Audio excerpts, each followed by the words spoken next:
All right, let's dive into one of the most, well, I think it's safe to say, pivotal moments in ancient Chinese history. Oh, absolutely. The death of Emperor Qin Shi Huang. Yeah. And of course, of the power struggle that came after, right? Yeah, definitely. We've got some really fascinating excerpts from a lecture series about this. Yeah. And trust me, this is not just going to be like reading a textbook or something. We're talking conflicting accounts, a mystery that's like 2,000 years old, and seriously enough political maneuvering to make your head spin. It's a period that is just shrouded in intrigue. Like we're piecing together this puzzle, but there's, a few pieces missing, Why? trying to figure out like what's fact and what's legend. But I mean, what we do know, the stakes were incredibly high. Right. I mean, the Qin Dynasty was a relatively new thing at this point, right? It had come from unifying all these warring states. Right, right. So picture this, right? Emperor Qin Shi Huang, the guy who unified China, he's on this like his fifth imperial tour. But he's really sick, like gravely ill. And he's refusing to even, I don't know, think about the fact that he might die. Right. He's got over 20 sons, too. Oh, wow. But there's no clear heir. Oh, that's not good. So can you talk about, like, how important having a clear line of succession was in this kind of situation? It was absolutely vital. I mean, especially in a newly unified empire like the Qin, you needed stability. Right. Without an heir picked out, oh man, you're just asking for trouble, right? Rivalry, rebellions, the whole empire could fall apart. Yeah, it's like a powder keg just waiting for a spark. Exactly. And right before things get really, really messy, this trusted official, Meng Yi, he gets sent away on a mission. What's the significance of him not being around at this crucial time? It's huge, right? Meng Yi being gone, it leaves this, like, power vacuum at the worst possible moment. Emperor's dying, everyone at court's freaking out. It's the perfect opportunity for someone ambitious to, take advantage. And that's exactly what happens. Well, we'll see. Okay. So to make matters worse, the emperor, like on his deathbed now, dictates a letter to his oldest son, Fusu. It's basically summoning him back. Come home, dad's dying. This letter could decide the fate of the whole empire. And it gets given to Zhao Gao. Now, this guy's official position, it sounds kind of minor, but it's actually pretty important. Oh, Zhao Gao. Yeah, his role it's key to this whole story. So he was the director of the imperial carriage office. Okay, so basically the emperor's chauffeur. Yeah, pretty much. But there's a catch. Oh, He was also the guy in charge of the emperor's seals. The seals. So, like, his official signature, the things that made documents legit. Exactly. Wait, so he's not just driving the emperor around, he's controlling, like, the way the emperor communicates and gives orders. That's right. A lot of power for a chauffeur, right? Yeah, I mean, that sounds like way more than just an acting role. Right. And it makes you wonder, how did someone from his background, I mean, the guy even had some legal trouble in his past, end up with that much influence? Yeah, good point. Then, the inevitable happens. Emperor Qin Shi Huang dies while he's still on his tour. And Prime Minister Li Si, I guess he totally panicked because he decides to keep the emperor's death a secret. I mean, wouldn't that just create even bigger problems later on? Well, it shows just how fragile the empire really was. I mean, think about it. Li Si, he chose to keep things stable in the short term, even if it meant, lying and deceiving everyone. Basically, he was buying time. But it came at a huge cost. And the lengths they went to keep this secret, they hid the emperor's body in his carriage. Wow. Eunuchs pretended he was still alive. Oh, man. And get this, they used abalone, that ancient pickled fish, Yeah. to cover up the smell of, decomposition. That's a wild detail, but it really shows just how desperate they were to keep up this facade. Right, like they were under immense pressure to keep things looking normal. Exactly. And here's where the historical accounts, they start to disagree.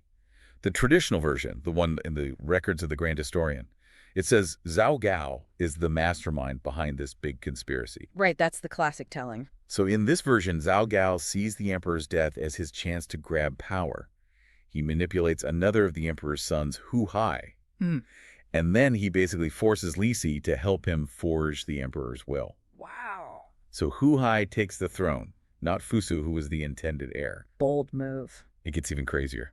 They make up a letter accusing Fusu of treason, which forces him to kill himself. Then they frame Meng Tian, the general who supported Fusu, and get rid of him too. What are we supposed to make of this version of events? Well, it definitely paints Zhao Gao as a pretty cunning, ruthless figure, right? Someone who takes advantage of chaos to get what he wants. But we have to remember, historical records, they can be manipulated, right? Yeah, of course. We have to consider who wrote them and why. Right. They might have their own biases. Exactly. And then there's the discovery of the Book of Zhao Zeng. This text pops up after, like, 2,000 years. Wow, that's a long time. And it totally throws a wrench in the accepted story. Really? What does it say? According to this book, the decision to make Huhai the successor, it was made by the emperor himself, along with Li Xia and another official, Feng Koji. So, no evil plot, no manipulation, just a practical decision made under pressure. That's what it claims. I have to admit, I'm a little skeptical. I mean, this text appears out of nowhere and suddenly there's no foul play. Could this be, I don't know, someone trying to rewrite history? Maybe to make Huhai's rules seem more legitimate? It's possible. I mean, the truth is, it's really hard to know for sure. We're working with limited evidence here, and there's always the chance that someone messed with the historical records. So how do we even approach this then? I think instead of getting stuck on trying to prove one version is right and the other is wrong, we should look at what each account tells us. You know, what do they say about how power worked back then, the worries people had about succession, and how history can be, well, kind of rewritten over time. But we have two versions, right? One where Zhao Gao is a scheming villain who pulls off a coup, and another where it's the emperor's decision, maybe a controversial one, but still his choice. It's amazing how one document can change how we understand history. Yeah, for sure. But one thing's for sure, regardless of how he came to power, Huhai's reign, it was short and pretty brutal. I mean, he's blamed for the Qin Dynasty falling apart so quickly. So was this inevitable, or was it just because of what he did? That's the big question, isn't it? Was Huhai just a terrible ruler, or was he stuck in a no-win situation? To figure that out, we got to look closer at the world he inherited. Okay, so let's do that. In the next part of our deep dive, we'll look at the challenges Huhai faced, the choices he made, and whether the Qin Dynasty was, I don't know, doomed from the start, even before he took the throne. So we left off with this, with the Qin Dynasty kind of teetering on the edge, right? Yeah. Huhai, no matter how he got there, he's now the emperor. He's in charge, that's for sure. But he's got this, like, super complicated situation to deal with. Oh, yeah, definitely. So is it fair to just say, oh, he was a terrible ruler and leave it at that? Or is there more to it? It's easy to put all the blame on him, especially since the dynasty collapsed so fast afterwards. Right. But if we really want to get what his reign was like, we got to look at the situation he walked into, right? The Qin Dynasty, yeah, they unified China, which was huge, but they did it with military power. That was their thing. So he inherited an empire that was basically built on conquest, not necessarily like everyone being happy about it. Exactly. What does that mean for how things play out? Well, when you expand that quickly, by force, it usually means the people you conquered aren't exactly thrilled. You know, there's going to be some resentment brewing under the surface. Makes sense. Plus, the Qin Dynasty, they were all about legalism. And that system, while it kept things under control, it was brutal. No room for error. Ah, legalism, right. You mentioned that before, but for those of us who, weren't around back then, what exactly does that mean? Oh, right. Legalism, basically, it's a philosophy that's all about strict laws, total obedience to whoever's in charge, and really harsh punishments, even for minor stuff. Sounds intense. It was meant to keep order, especially in a newly unified empire where things could easily fall apart. They needed stability. Right, so it was like their way of keeping everyone in line. Exactly. So Huhai walks into this situation, right? Yeah. Giant empire, legalistic system that people hate, conquered populations who are, like, simmering with anger. Sounds like a ticking time bomb almost. That's a good way to put it. Any weakness at the top, and the whole thing could explode. And then he goes and does things like executing his rivals, getting rid of officials. Wasn't that just making things worse? It probably did. I mean, when you eliminate your rivals and purge a bunch of officials, you're going to make some enemies. Powerful enemies. Right, he's creating more chaos, not less. Yeah, instead of, like, bringing people together and consolidating his power, he might have actually made things more unstable. People were probably terrified. But couldn't you say he was doing it out of fear? Like he was trying to protect himself? Yeah. Especially since, the way he became emperor was kind of shady. It's definitely a possibility. When a ruler feels insecure, they sometimes do extreme things to get rid of threats, real or imagined. It's a paradox, right? You try so hard to hold on to power, but you might actually be weakening it. And in Huhai's case, it seems like that's exactly what happened. I mean, the Qin Dynasty collapsed incredibly quickly, just a few years after he took over. Yeah, that speed is important. It tells us that the empire, it was already pretty shaky. And whatever Huhai was doing, whether it was because he was scared, incompetent, or both, It just made things fall apart faster. So if we look back at this whole period, what are the big lessons? What can we learn from this power struggle? Well, the Qin dynasty collapsing like that, it teaches us some important stuff. Like, first of all, how crucial it is to have a plan for who takes over when a ruler dies, especially in a system where one person has all the power. Right, if Emperor Qin Shi Huang had just named an heir clearly. Things might have been totally different. Yeah, no power vacuum for someone like Zhao Gao to exploit. Exactly. A clear line of succession. That's how you keep things stable and avoid all that fighting and uncertainty. The Qin dynasty's fate shows us what can happen when you put all the power in one person's hands and don't think about what comes after. And that whole legalistic system, relying on being super harsh, it didn't work out so well in the end either. Nope. They thought they were in control, but they were pushing people away, making them more likely to rebel. Right, it's like they were holding everything together with fear. Yeah. And it eventually backfired. Exactly. Real lasting power. It needs more than just force and control. You need people to believe in the system, to support it, and you need a way of governing that can adapt when things change. We also can't forget about how information was controlled and manipulated back then, right? Yeah. I mean, we saw how those different versions of Huhai coming to power shaped how people saw him and affected what happened. That's so relevant even today. The way information gets controlled, whether it's through propaganda or silencing people who disagree, it can have huge consequences for individuals and for whole societies. So big picture, was the Qin dynasty always going to fail? Was there anything they could have done differently to avoid this mess? That's tough to answer. They did achieve amazing things uniting China like that, but their methods, they were harsh. And that created a lot of resentment. Plus, not having a clear succession plan, that was a fatal flaw. It's like they built this powerful machine but forgot to put in any safety features. Exactly. Their successes, in a way, set them up for failure. Let's shift gears a bit, though. What if things had gone differently?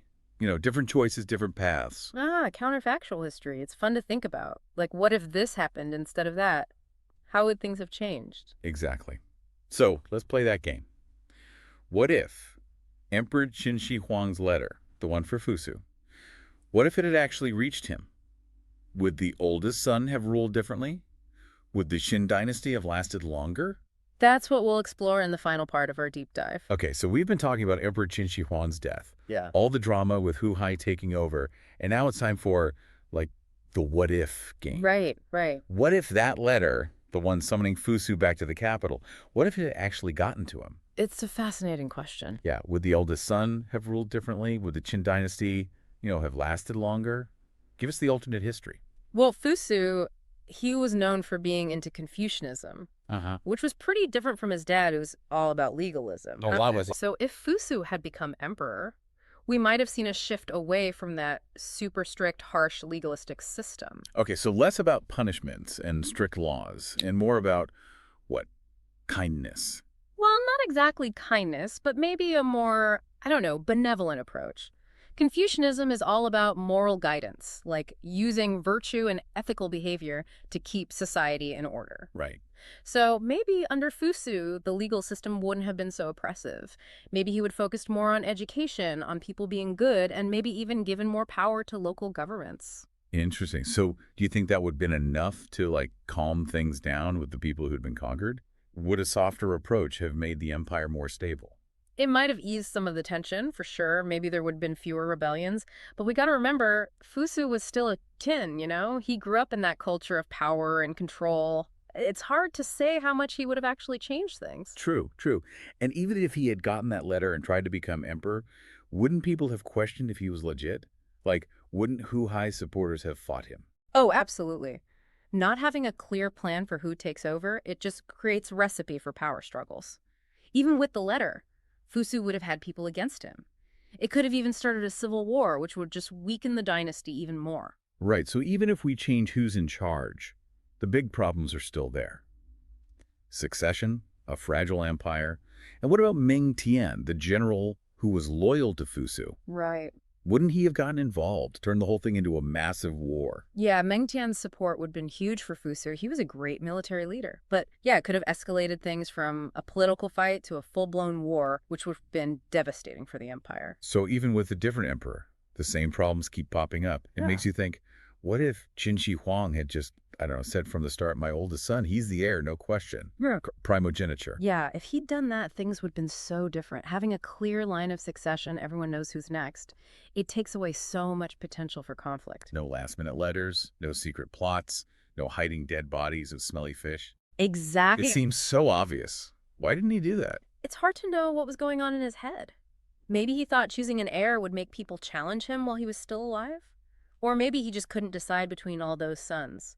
But whatever the reason, not dealing with the succession, it was a huge mistake. It's a good lesson for all of us, right? Even the most powerful people, they can mess up big time. For sure. Okay, last what if here.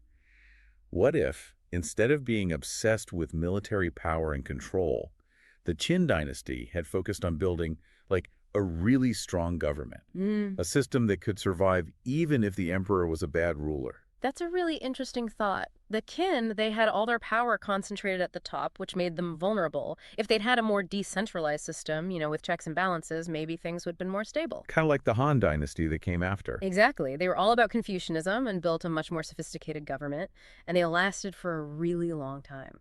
So they learned from the Qin's mistakes? They did. They saw that force wasn't enough. You need legitimacy, the people support, and institutions that can outlast individual rulers. So why does all this ancient history matter to us today?